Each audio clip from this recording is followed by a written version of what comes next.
we've seen this team for 2 months. And if we were to extrapolate that out, because this is the only amount of time that the team has played together, we could kind of assess that this is who the team is. They'd probably be somewhere upwards towards the top of the Eastern Conference. I mentioned how they have been first in net rating, first in offense since January 1st. If we look down the chart of net rating since January 1st, because everybody's talking about the Hornets like, oh, it's such a great story. Oh, it's really cool. Oh, it's sweet. It's a nice story. Like, it could be a nice story, or it could be meaningful in terms of this season right away, where they wind up as we move forward. Because again, I'm going to look up and down this list. Top teams in net rating since January 1st. This is over a 2-month sample. Charlotte Hornets are number 1. Number 2 is San Antonio Spurs, a title contender. Number 3 is the Boston Celtics, a title contender. Number 4 is the Detroit Pistons, a title contender. Number 5 is the Oklahoma City Thunder, a title contender. Number 6 is the Cleveland Cavaliers, a title contender. Number 7 is Minnesota Timberwolves, a title contender. Number 8 is the New York Knicks, a title contender. You finally get to the Clippers. But 2 through 8 are title contenders. This is 30 games. This is 1,440 minutes of basketball. Of those teams that I mentioned, they've beaten OKC. They've beaten San Antonio. They've beaten Boston. They also beat Houston, who's not in that list, but is not too far down it. They now have Coby White. So LaMelo Ball, when he's on the court, not just this stretch of games, but the entire season, they've been a dominant team. At 125 points per 100 possessions when LaMelo Ball is on the court, which is 98th percentile among any individual in the entire NBA. Beating teams by 10.4 points per 100 possessions when LaMelo Ball is on the court. They have an elite 57.7 effective field goal percentage when LaMelo Ball is on the court, despite LaMelo shooting 50.1% effective field goal percentage. This is across the entire season. This is 3,000 possessions of basketball. This is not small sample. You mentioned the 3 together, how many minutes they played together. When the starting lineup plays together, nearly 600 possessions now. And that is about when starting lineup stabilizes, about 600 possessions. It's plus 32 points per 100 possessions across 600 possessions of this starting lineup. The next closest to them that has over 500 possessions played is the Detroit Pistons starting lineup at plus 14.4. What? Plus 14.4 versus plus 32.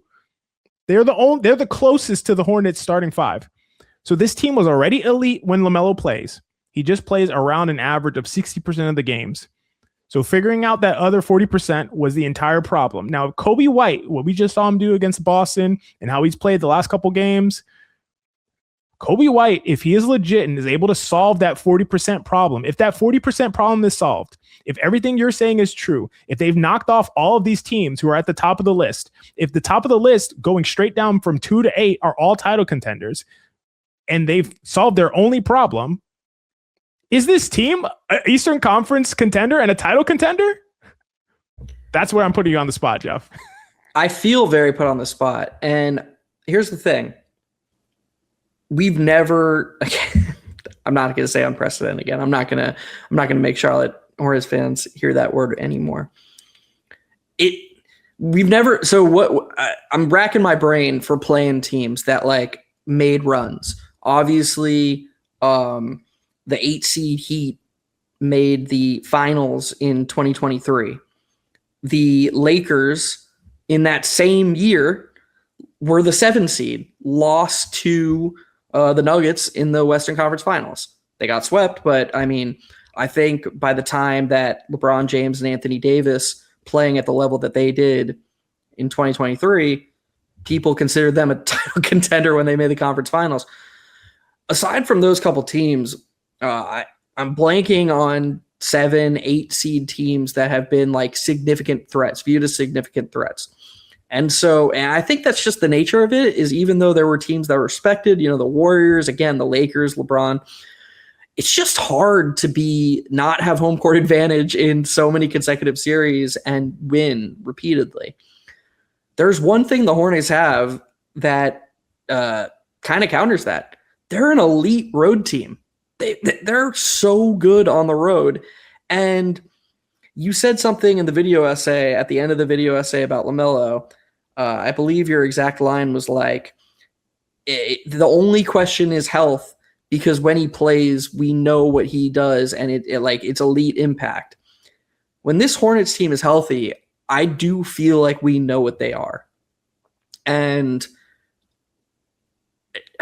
title contender is just such weird framing because, again, it's so hard to win when you don't have home court advantage, multiple series to just project that. So do I think that they are a grade A title contender today? I just think that's too hard. You got to win a play-in game. Maybe you got to win at least one play-in game. If you're the 8 seed, you can go 1-1. But like, let's say Miami and Atlanta and Orlando keep winning to the point where Charlotte's just stuck at 9. Well, okay, they've got to win 2. So you got to win 2 do or die games. And then as the 8 seed, you got to beat Detroit. And then you got to beat one of Toronto and Cleveland. And then you got to beat one of Boston or New York, probably, all without home court advantage.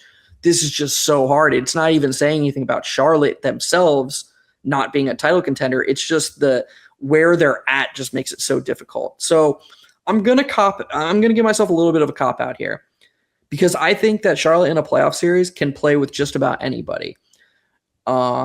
And if the season had started from the beginning and we were able to play this whole thing out, guaranteeing health, I would right now be calling them a title contender.